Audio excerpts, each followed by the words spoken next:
name is Daniel Swärd, and I have the great pleasure to sit there with Lars Samuelson, Professor of Nanotechnology. Yes. The small physics. things that builds the large, complex stuff in our world. And today we've been around the different spots here in Lund to look at your equipment and your research labs and your companies as well. It's like an ecosystem.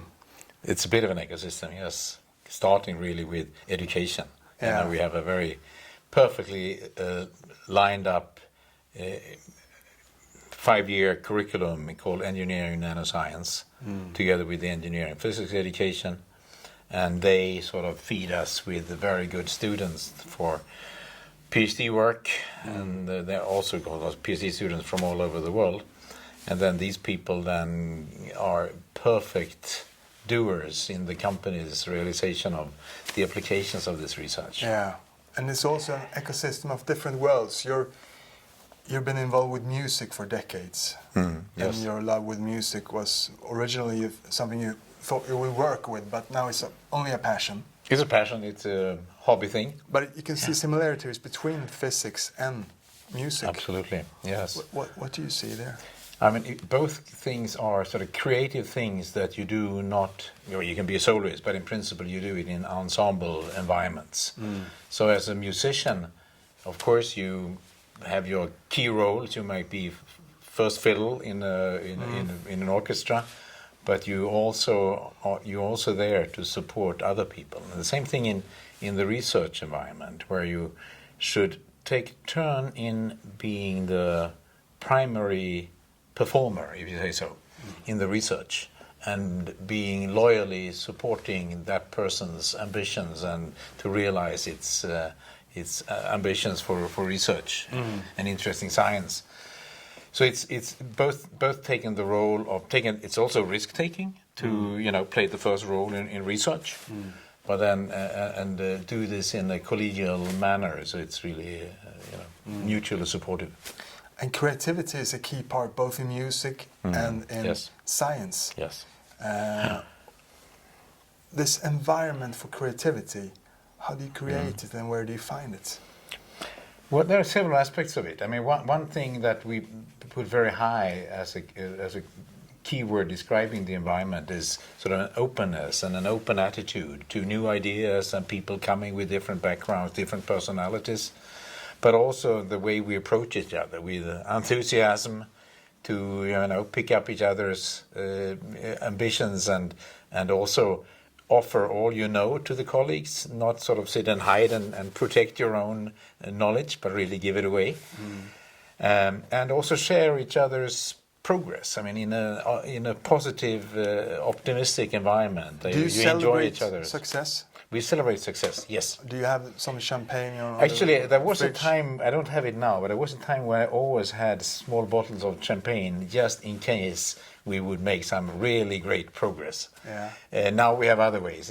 We can have simpler ways of celebrating. But I think it's good to actually make something out of the little. Yeah. Because it creates the atmosphere. And then the third buzzword, I think, for the environment is really the pioneering new things. Yeah. Not to just try to do what other people already did in Japan or in the US, but really see, do we have opportunities to do very new research, new technology that will make us a bit unique and be on the front train that pulls the rest. And your own personal creativity, where is that sprung from? I think I was a very creative child in playing and inventing things to play with. Sometimes I regard this environment as a playground where I try to at least contributing by inventing new games one can play on the playground. So I think having a lightness in how you work together, how will you discuss, how you pick up with others' ideas, and I think it's very not to make this too dull and serious, but really take care of the joy of doing science together. And you told me that in the shower, some people sing, but you find great ideas there, and on long walks as well along the sea. Yeah, I there's something about showers. You have the same experience, and I think many people do. Yeah. There's something about the bouncing on the top of your head that is good for making new ideas, like massaging. Yes. Yeah. So I think the combination of sprouting new ideas in the shower and then take long walks, 10, 20-kilometer walks, and then really think through things. Yeah. I think that's a very good combination. That's stuff that I do when I'm not here in the physics department. Yeah. At the same time, they say it's 3% the idea and 97% the implementation. Sure, yes. If you have like 10 great ideas, it's resulting in 10 lifetimes of work. Yes, no. I mean, you can't realize and maybe push forward too many ideas. You have to be a bit selective in what you're going to do. And with the kids and so on, how do you tender that creativity? How do you develop that and nourish it throughout the years? Children in general. I think we have a tradition. We have tradition with children's books, Pippi Longstocking and others. I mean, really with fantasy and freedom of approach, doing things differently, which Pippi is a very typical example of, which I don't think all countries have. And I think it's one of the possible, I'm not sure if I'm right, but it could be one of the possible cutting-edge opportunities we have in countries like Sweden. That we have kids growing up really exploring their own fantasy, their own mind, and creating new things, new games, etc. Yeah. Because I think in many school systems, like I think in Japan and China, it's very much you stuff, more and more material. And I don't think the kids have the same opportunities for playing and fantasizing. And what age is that lost? Because people... Or, kids, they say, I can, and then they say, I can't. Oh, right. Is I don't know. I actually don't know. You probably know more about your more kids than I. Yeah. But they're so small yet, so everyone says they can. Yes. But I think it's also in the environment like here to keep an atmosphere of we are here because it's fun. This is our playground. Yeah. We do fun things together.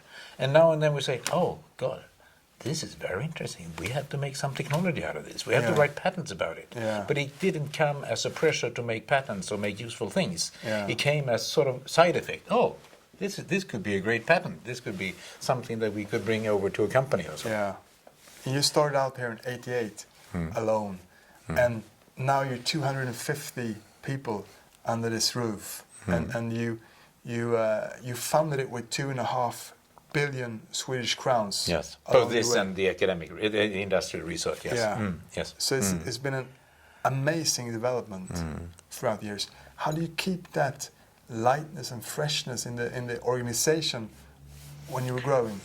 Well, one thing is that we continuously have a through flow of young, creative, ambitious students. I mean, that's one of the privileges of having my job, is that you work all the time with very ambitious, clever students, say 22 to 30 years old or so. That's very good to keep sort of on your toes and feel good. Yeah. And I think that the freshness of people also makes it easier to maintain this lightness. Yeah, because it's quite a remarkable unit here in Lund compared to philosophy or other parts that's struggling. The nanotechnology is really cutting edge and growing. I think we've also really been very lucky. I mean, since I started in 1988, when I came back to Lund, we have had a continuously expanding research, which makes it much easier to be the scientific leader than if it was suddenly collapsing and you had to fire 10 people. I haven't had to do that, so I've been also having some increased credibility as the leader because the expansion has been continuous, and we have come up with new interesting games to play together and been successful in doing that. And do you think you can create your own luck? Some athletes say the more they train, the luckier they get. Yeah, exactly. I mean, luck prefers the prepared mind, or something like that. So there's something to that. Of course, I think it's important in an environment like this, when you talk about free associations, free thinking, new ideas, that it's based on very solid knowledge. Yeah. I mean, we have our students and also all our senior researchers. We have a great depth of basic knowledge, which I think is necessary in order to it to be meaningful, to talk about new ideas and new ways to combine things. And you grew up not so far from here in Limhamn, by the sea, where you still live, and you go out sailing at the sea this weekend as well. Yes, that's the ambition. Yeah, hopefully, and to a wine tasting as well. Yes, The best of two worlds. How did your childhood, what inspired you then to take these steps? Because when I was a child. Yeah, other people into science and further. Actually, initially, I just found that math and physics were very easy. I always found it very simple. I didn't really study very hard subjects that didn't interest me, but math and physics I could excel in without trying, as well as with music. That's why I decided early on to take a university education to become a high school or gymnasium teacher in math, physics, and music. Yeah. Then, unfortunately or fortunately, I started to study physics, and I got so intrigued by it, so I continued to do Ph.D, and here I am. Yeah. So I didn't become a teacher. I didn't become a musician, which was my original idea. I grew up in a family with a lot of music. My father was not only a leader in industry, but he was also a conductor of choir music. So we had every week in my home choir music rehearsals and stuff. Yeah. So I came with a lot of music. Being me, also I decided I shouldn't do choir singing as everyone else in the family, so I decided to start playing rock and roll instead, and that sort of... Also a little bit, I didn't necessarily try to do physics the way everyone else did it, so it's... And what did you learn from your mother and father? What did you take with you? I think music was an important part. Taking care of the small moment in life. Simple things, not bombastic big things, but enjoying small things in a family setting and with friends. That I think I brought with me from my childhood. And after your PhD, you traveled to America. Yes, the great vast country out west. Yeah, to IBM. Yeah, direct after my PhD, I was pretty young. I was 28 when I got my PhD, and the week after actually. I left for IBM, so I was in IBM's research lab in California, in San José, in Silicon Valley, which was a great environment. It was, really booming times, and the industrial research labs like IBM were just flooded with money and resources. Very free research for anyone to excel in. So it was a great place to do postdoc, as I did, and also to experience, which I hadn't done before the same way, the links between excellence in science and having a platform based on which you can do technology breakthroughs for new products. That was typically IBM, or Bell Labs was the same thing there. I mean, they had a lot of excellent fundamental researchers, but to develop platforms on which one can actually build new technology. And how do you do that? What's the culture for that? Well, it is still, the organization there was still sort of applied research. I was in a division called Input-Output Materials and Technologies, like displays and detectors to capture images in the infrared, for instance, stuff like that. But with that main theme of the applications of input-output devices, we could do very basic, both theoretical and experimental research. Everything that was at least reasonably relevant.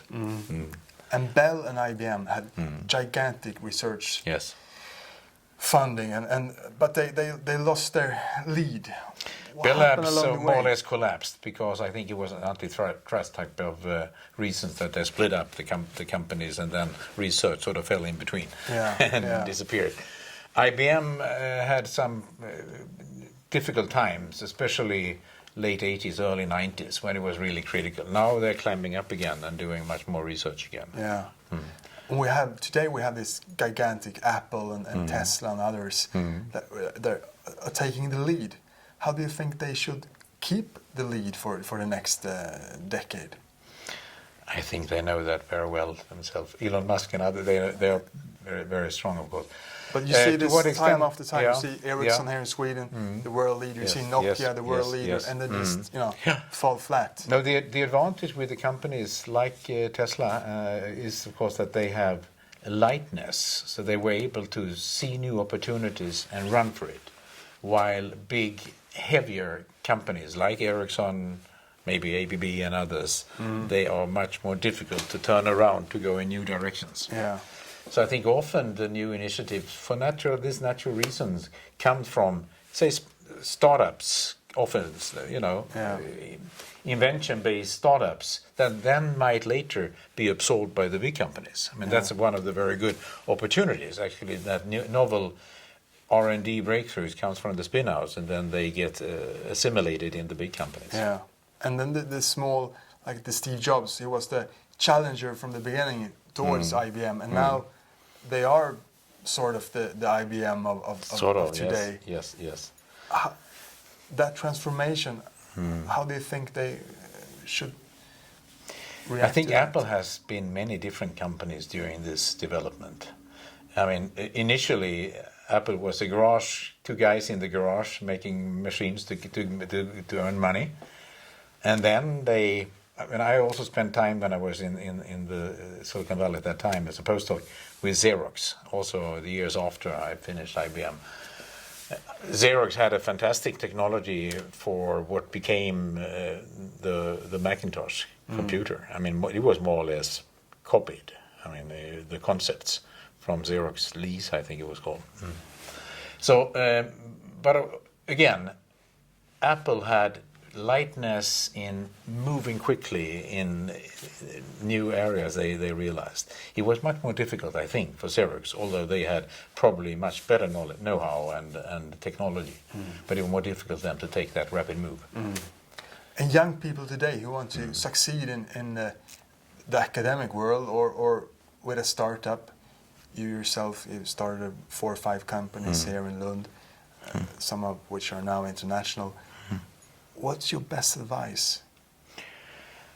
I think advising in a certain direction is meaningless. I think the main advice is make sure you do what you think is fun and what you think is a pleasure to be on. Don't try to be tactical to take an education where saying 5 or 8 years from now that's going to be exactly the place to be. Do in your education, in your Ph.D, stuff that you think is really interesting. And then the rest will probably solve itself. But I don't think one should be tactical and choose for tactical reasons. Just follow your senses of where you would like to be, do what you're excited about. And once you're choosing the right path, the path of joy and passion, what's more? What do you have to think about more? Because I know it's a lot of hard work. It's a lot of books, even though physics is not. Physics is easy. In some. I said I probably couldn't become a lawyer.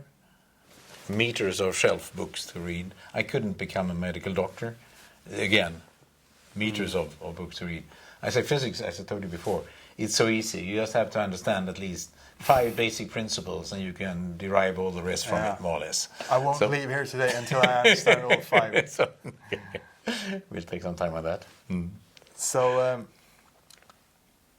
you funded, a lot of different projects here in Lund, and you're the most successful funder I ever met. It's remarkable. In here in Sweden, 2.5 billion Swedish kroner. 270 million US dollars. There's a lot of young researchers today who have a hard time to fund their projects that were inspired of passion from start. What's your best advice for them to succeed with funding companies or funding academic projects? I think it's important to develop your research or your companies sort of adiabatically. So you can adjust to the resources you have. That's sort of a scientific term, adiabatically. and not shoot too quickly too high, but really step by step build up your skills and also your credibility with the people that would fund you. Funding could be either from the research council or it could be from investors or VCs. Yeah. I mean, step by step, show what you can do, what with the ambitions and the steadiness and stubbornness of what you're doing. Yeah. And hopefully things go well. But one never knows. Yeah. If you want to be inspired, by books or autobiographies and people today, which are the stars we should look at? We have Elon Musk. Elon Musk is typical case. I would say favorite. Elon Musk, yes. The father of five. And Right. And Steve Jobs, of course. I've read some of the books about him. But these are special personnel. These are sort of entrepreneurial. Yeah. Are there someone in the academic, in the nanoscience world or in the physics world? Have brand names like Stephen Hawking and so on. Stephen Hawking, yeah, of course, yes. Many fascinating people. For instance, George Whitesides from Harvard, the chemist, who keeps on doing phenomenal science and describing his science, all the self-assembling structures. I mean, he's done some remarkable steps forward in these areas. But there are very, very, very many. It's difficult to pick. And you're sitting in the Nobel Committee. No, I'm sitting in the Academy's physics class, where we take decisions on the Nobel Prizes. And you're one but of then 16. There is 18, already 18, yes. But then there is an executive group, which is the Nobel Committee of Physics. I'm not in that one. Yeah. So but those almost work full time on this, because that's really a very, very tough, demanding work. Yeah. But it's great. I mean, next Wednesday we will have a full day of internal discussions on this year's Nobel Prizes. So that will be great fun. So the process, if I, to get the Nobel Prize, tell us about that process. How you should get it? No, well, no. I think it's too late for me. But the process, your internal process, how does it transpire? Well, I think it's important that the people that are selected, of course, they have done new, novel things, novel breakthroughs. They have typically been well cited. It's not the primary reason, but they need people proposing their candidacy. So the Royal Academy takes in advice from many hundred selected people all around the world. And I think one should, in principle, expect to be nominated by these people probably a number of years to get on the shorter list to be very in detail analyzed. Is it harder to find Nobel Prize winners for peace or in literature than in physics or the other way around? Is there too many? I think it's broad. I mean, both the peace and literature, I think, in general, is much broader. I mean, you can even be a rock and roll singer, which I didn't mind at all, by the way. You look a bit like. No, I think that was a good choice. I think. Yeah. In physics, it's a bit simpler. I mean, physics is, at least in the academy, you have of the order of 6 main topics, areas of physics.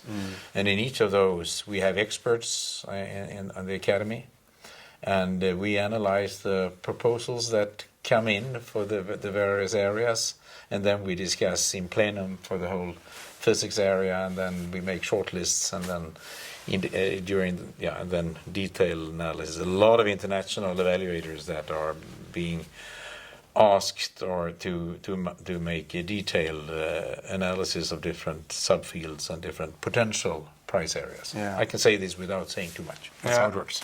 So you can't hint us about the next next winner. No. But 2 years ago there were some 3 Japanese guys, and it's a problem if you're 4 guys or girls or women. It's because you can't be 4 to get it. One too many, yes. Yeah, you have to be 3. So or less. So when you're setting up a new group, should it never be more than 3 people, or should you have that in mind? I think it has happened that these 4 are really the people, and it can have stopped prices to be selected. I can't remember exactly if it has happened. And then, of course, if someone disappears, it's of course a sad solution to that problem. But I'm sure that it might have happened sometime. Yeah. You know, I run 2 companies. I have 5 kids, and I have a hard time with the 24 hours a day. I want to be 29 or 36 or something. But how have you managed to stretch the 24 hours in order to fit in all your projects along the way? You have traveled tremendously much. It's a lot of international activities, yes. And on the side, also the activities with the companies. Yeah. As long as one enjoys what this is all about, one finds it exciting, man meets and interacts with exciting people. Yeah. And as long as one makes sure that you have time to have a private life as well, then I think, you can get a lot of stuff done in 24x7 in a week. Is that the best way to don't get burned out and such things? To work with passion? I think it is, actually. I think most people, I'm not an expert, maybe I shouldn't talk about it, but I think that there is a much, much greater risk for burnout problems if you are not able to influence and control your own time. Yeah. That's one reason why I try to put a lot of responsibilities and freedom also on the PhD students, to make them a little bit project leaders, and so they don't always feel that someone point fingers at me, says do this, do that, do this. Yeah. But rather have them, as well as my senior researchers, to be in charge of the projects. Yeah, and then it turns out to be the startup mentality. A little bit the startup mentality, yes. Yeah. Yes. I think that's very helpful, useful also in the research environment at the universities. And back from California in Sweden, you become associated professor a year after. Yes. And then you become professor in Chalmers at the age of 37. But then you get a phone call from Lund. Håkan Wessling, who was the president of Lund University, called me up saying, Lars, we are very unhappy about this. Would you try to come back if we created a new full professorship that you could? And I said, yes. And then he said, we're going to have a big bank donation from Skånska Bank, the local bank, offered to us, and you can get that as well. And then I said, okay, I'll be back. So I applied for it, and I got it, and then I came back. So 1988, I was back. And the reason why I found this very attractive with this cash money as well is that I had an opportunity, maybe once in a lifetime, to really change field. Yeah. So before that, I was in general semiconductor physics and solid-state physics, and then I started nanoscience and nanotechnology. And as the first nanoscience you took that leap of faith. Yeah, yes. And I had some people around me who said, yes, we want to jump with you. And how can that inspire other people to take that leap of faith in their life? Yeah, if that inspires anyone, I don't know. But I think we were a small team, 4 or 5 people then, that I had around me. I think I was the oldest at 38 or so, 39. And we said, yes, we're willing to take these jumps to really, a little bit into the unexplored. But then on the other hand, we knew that we had some research results already that would fit well under the heading of nanoscience. So, but there were actually 3 or 4 years when we were a little bit, do we really know what we're talking about? And then sort of after a while we settled and we made some rather nice progress. And what's the fascinating thing about nanoscience? You devoted your life to it. I think it is the possibilities of, in our case, we're talking about nanoscale material science and material physics. By understanding interactions among atoms and surfaces, that we can understand how atoms bind to themselves, how crystals grow, how you can manipulate how crystals grow, how you can use self-assembly of atoms, a little bit like, both when you're playing as a kid. How you can build pyramids and stuff like that with the atoms. And you can sort of, by understanding how the atoms interact, you can use what I mentioned before is self-assembly, self-organization. Yeah. So you can actually have nature helping you in driving to create new material structures. Yeah. And then by understanding the interactions on the atomic scale, you can see how can I design even better, often quantum mechanically based interactions to purify and optimize, say, magnetic properties or mechanical strength properties. Yeah. To create new materials with new properties. I think that's a pretty good aim in life. Yeah. And from the 1600s, they started to look down into the depths of the human body and nature, and at the same time they started looking up towards the universe. What's the similarities between looking outwards and inwards? I think in both cases it is to go into the unknown. I mentioned before the importance of pioneering aspects of the research, and it's definitely the same pioneering to go out into outer space and maybe run into dark matter and stuff, and to go into the smaller structure, maybe down all the way down to elementary particles and all that. So I think it's really pioneering in this length dimension, probably logarithmic length dimension. No, I think that there are similarities, as you say. And then you start to building this academic startup almost from 4 or 5 people into 250 people. That journey, an amazing journey.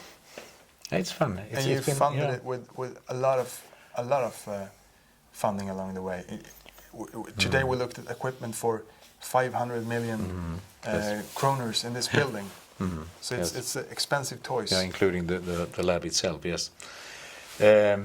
Yes, it's so. And one might just run into a wall and the whole thing stops.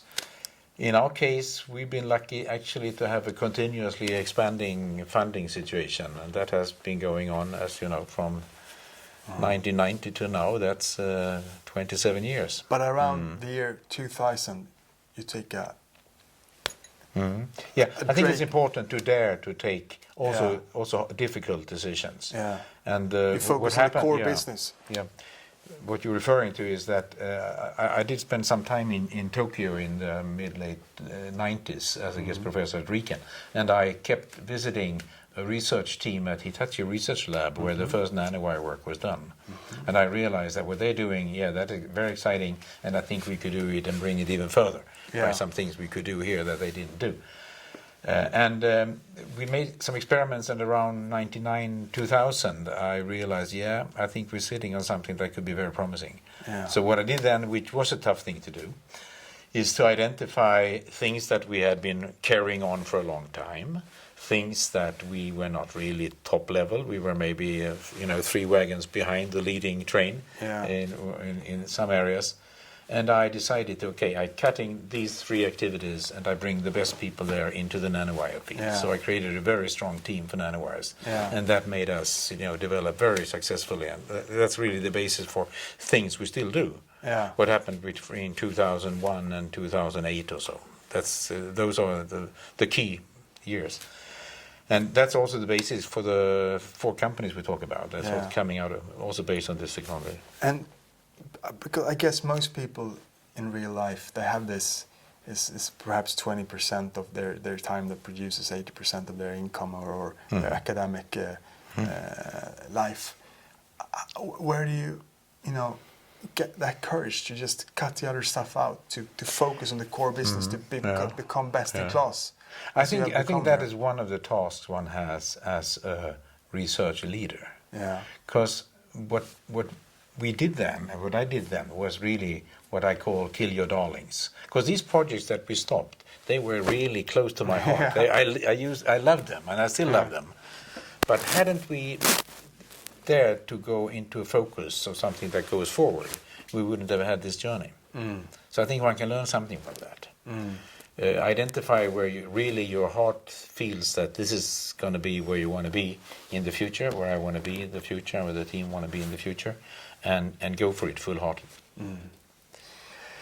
And the offspring of this is amazing companies. One is called Glow, and has it based now in San Francisco. And you're a member of the board, and you're there 4 times a year. Amazing company, like $1.5 billion in funding for their research, and it's not still a finalized product in production. How do you create a startup like that? Well, it was simply an opportunity based on the nanowire technology, where we can actually develop these. The material system is called nitrides, gallium nitride, the stuff that you make LEDs out of or power electronics out of. We made some successful development here when the company was still here in Lund.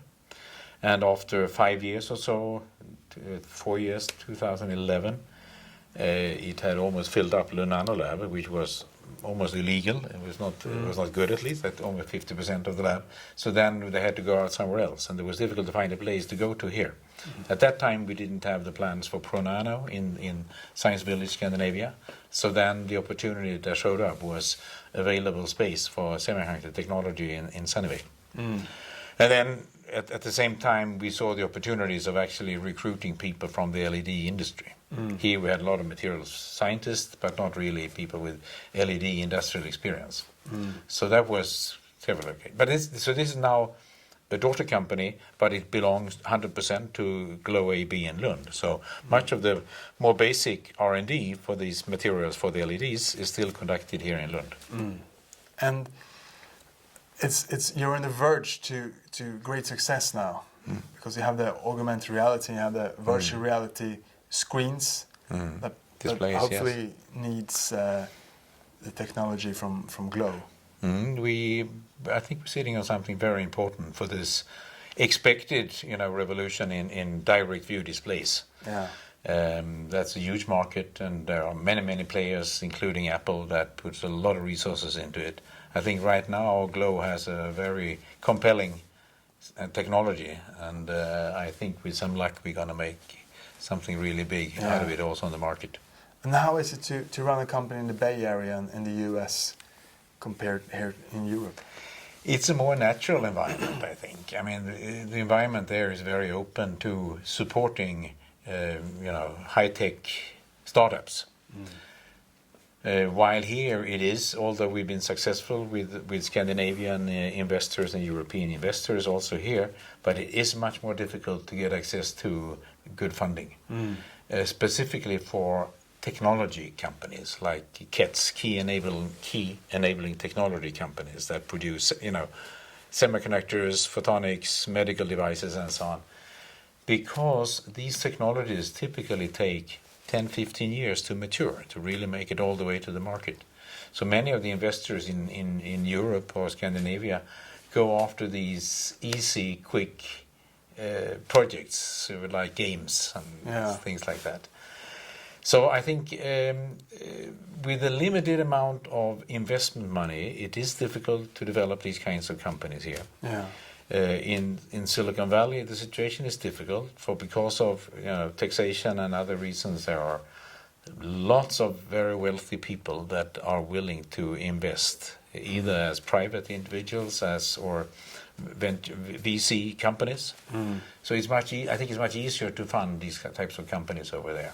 And at the same time, it's more competitive, and they're competitive. taking resources from each other. Recruiting good. There's a lot of jumping around of people. Yeah, absolutely. Yeah. Yes. So it's both. And then you have another exciting company, Sun.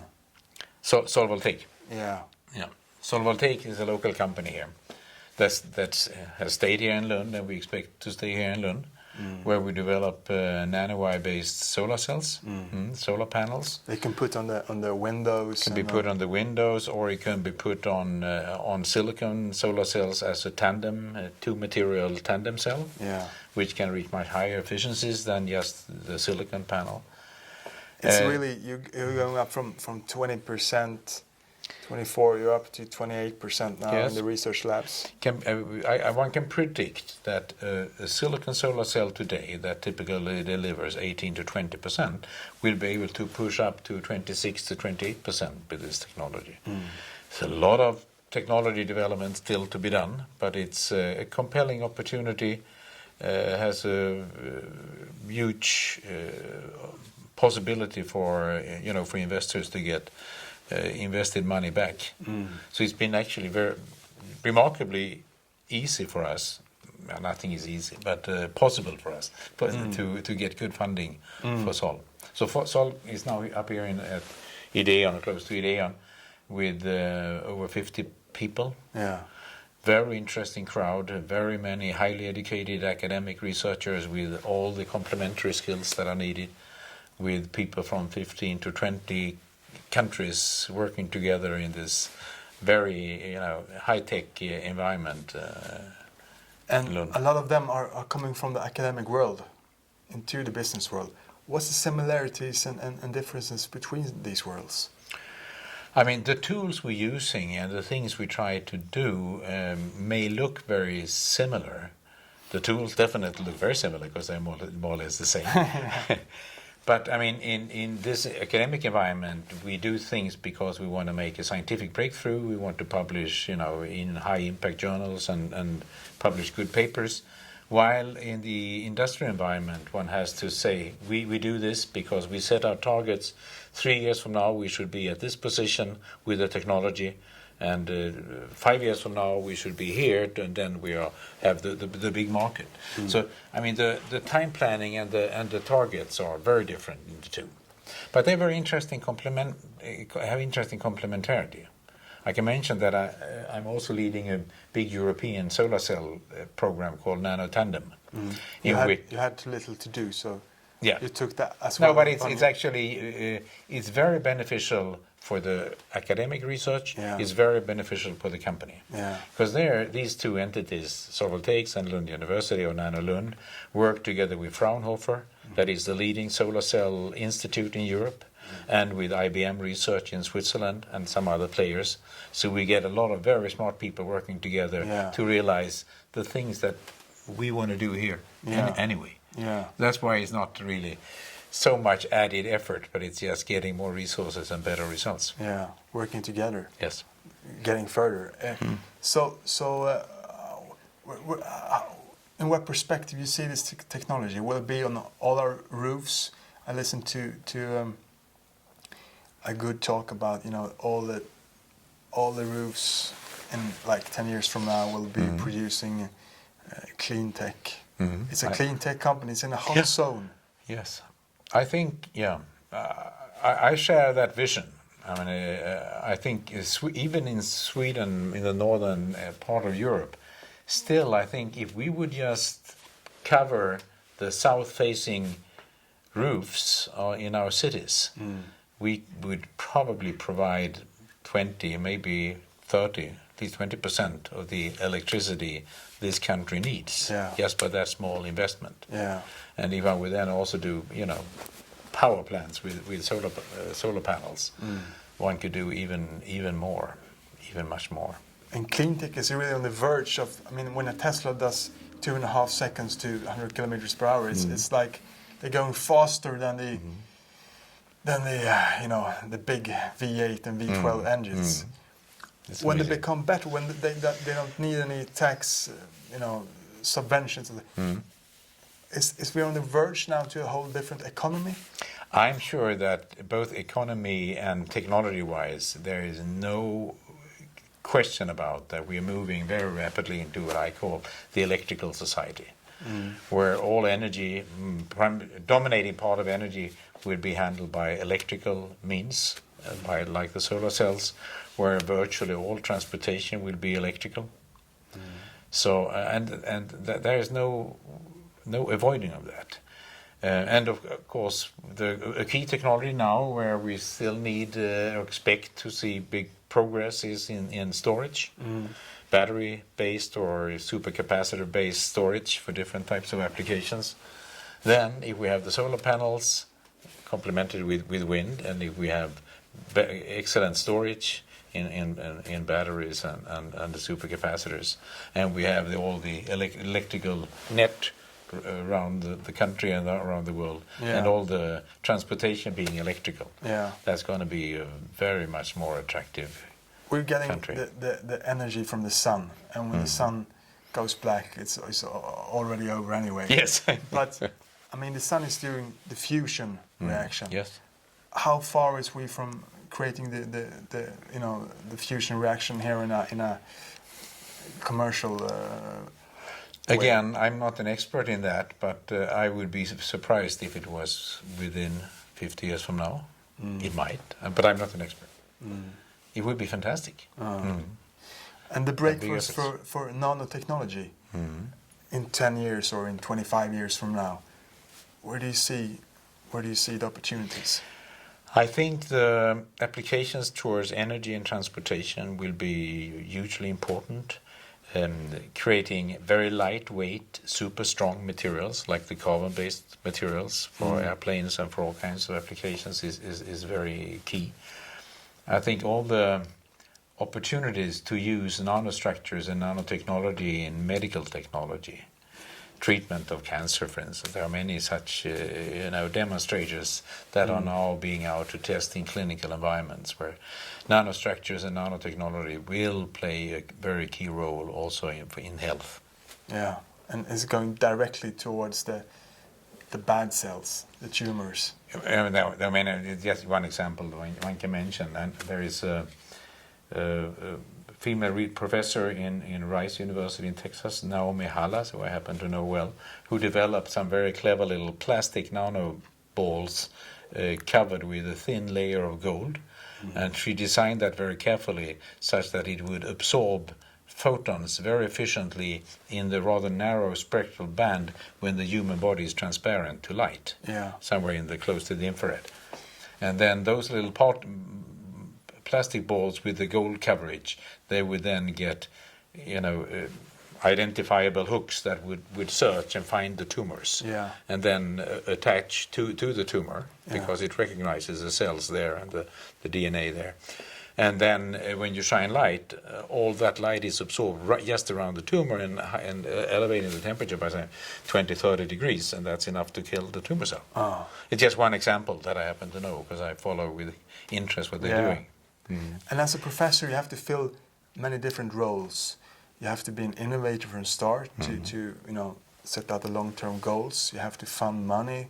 You have to be a leader of a lot of people. What do you think your strengths and perhaps weaknesses are? Weaknesses. I have a tendency of being overly time optimistic. Yeah. There was a time when my students said that Lars is off approximately by a factor of pi, 3.1. Yeah. So I usually think that this would be solved in 4 months when it would be a year or so. That's that of Elon Musk as well. Oh, I see. Okay. Yeah. I didn't know that. Time optimist. I'm a clear time optimist. Sometimes I try to learn to listen more, to be more alert and listening to people. I think I have an ability to, on the positive side, to inspire and motivate people, to be part of the adventures I try to be part of on the playground. But no, other people should judge that, I think. But I think these are things that are a little bit of weakness and strengths. And the meaning of it all, you're a father, you're a husband, you're a professor, you have many different roles, you're a sailor, navigator in SS. What do you think, what's the essence of being a human? Take care of time, take care of people around you, take care of yourself. I mean, I think it is as important for me to do, besides all the science, to also enjoy walking in the forests with my family and our dog and so on, pick berries, pick mushrooms, as a good Swede likes to do. I love it.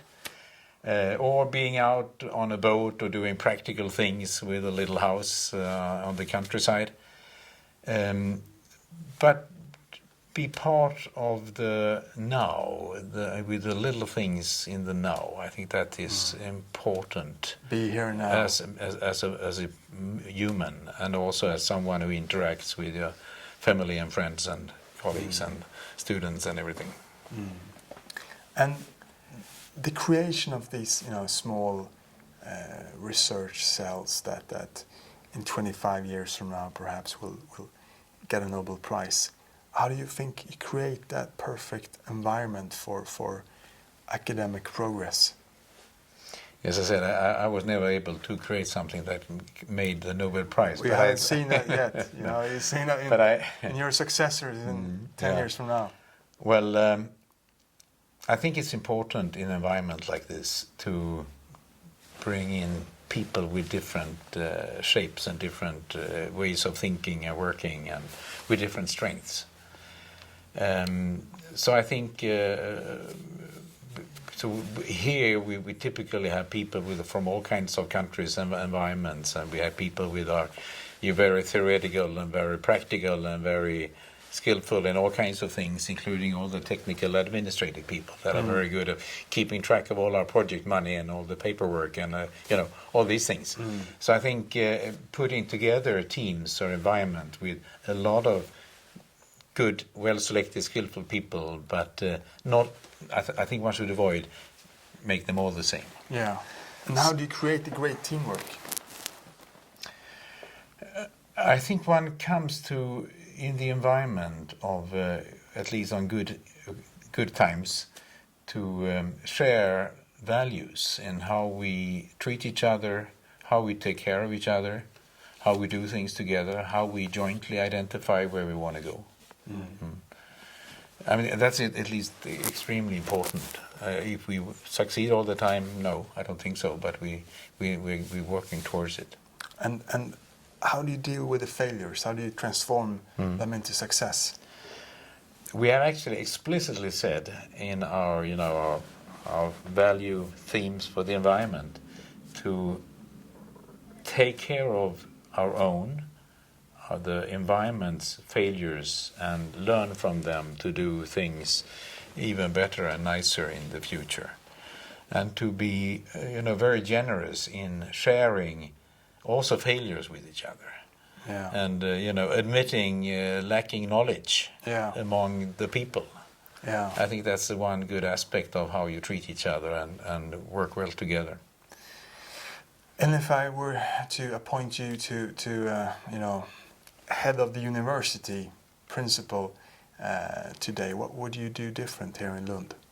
How would you transform the academic life? Or would it be the same? That's a big question. I'm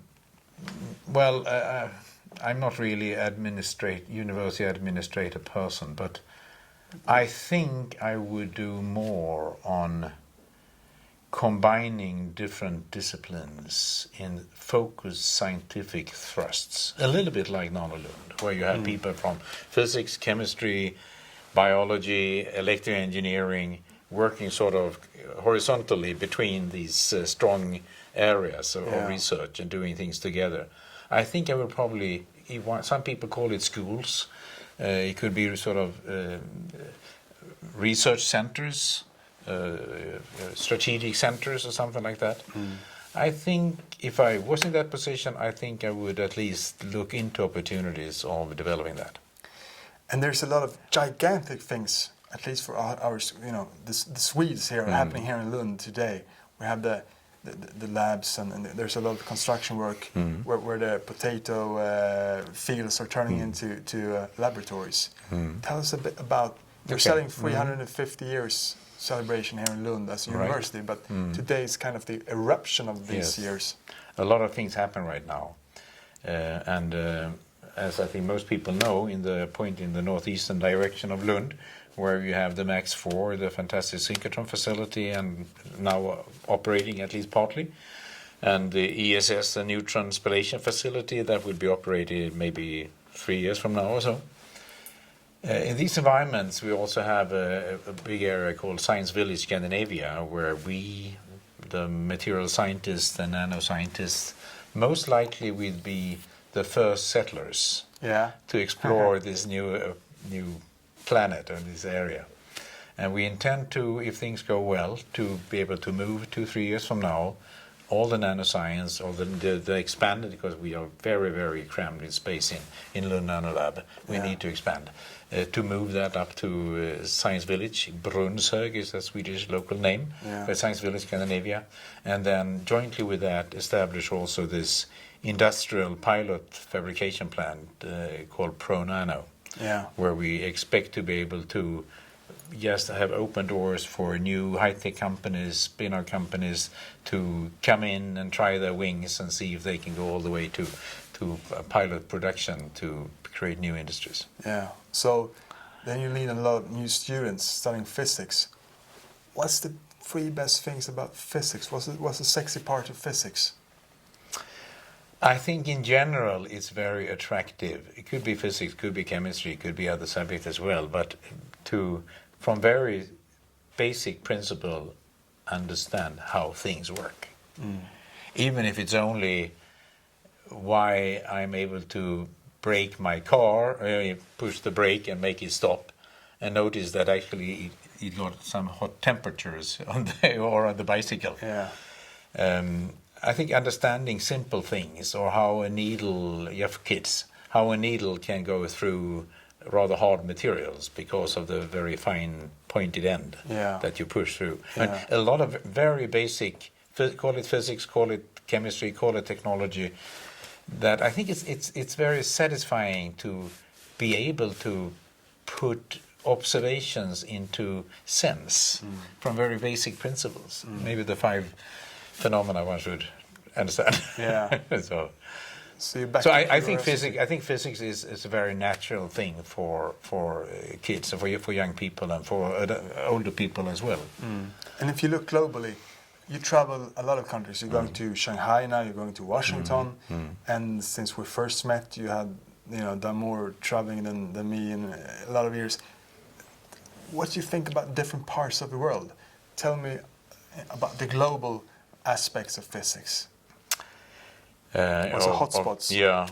Physics or science. Of course. Or nanotechnology. In nanotechnology, a lot has happened in the US, a lot has happened in Europe, a lot has happened in Japan.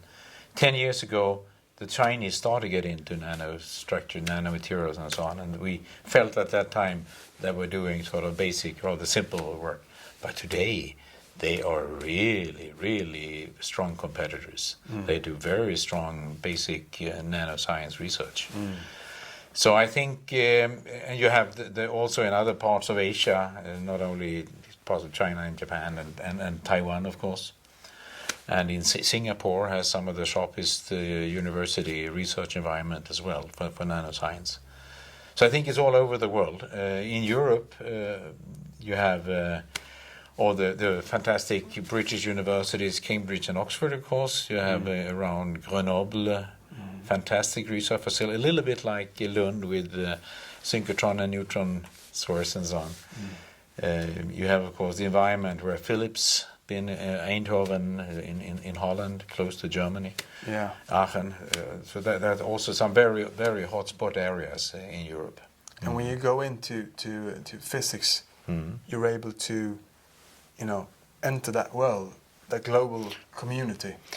Yeah, one says that going into, for instance, university programs, what we call engineering physics or engineering nanoscience, which we have here in Lund, the 5-year curriculum, it would say that the world is open to you. I mean, you can contribute to almost any scientific or technology fields. So I think it's a very, general basis for being able to be part of creating the future. Amazing, Lars. It's been a fantastic day. Had a great day with you. And a great future to you, and the best of luck Same in to your you. important research. Thank you. Thanks a lot. Thanks. Thanks a lot.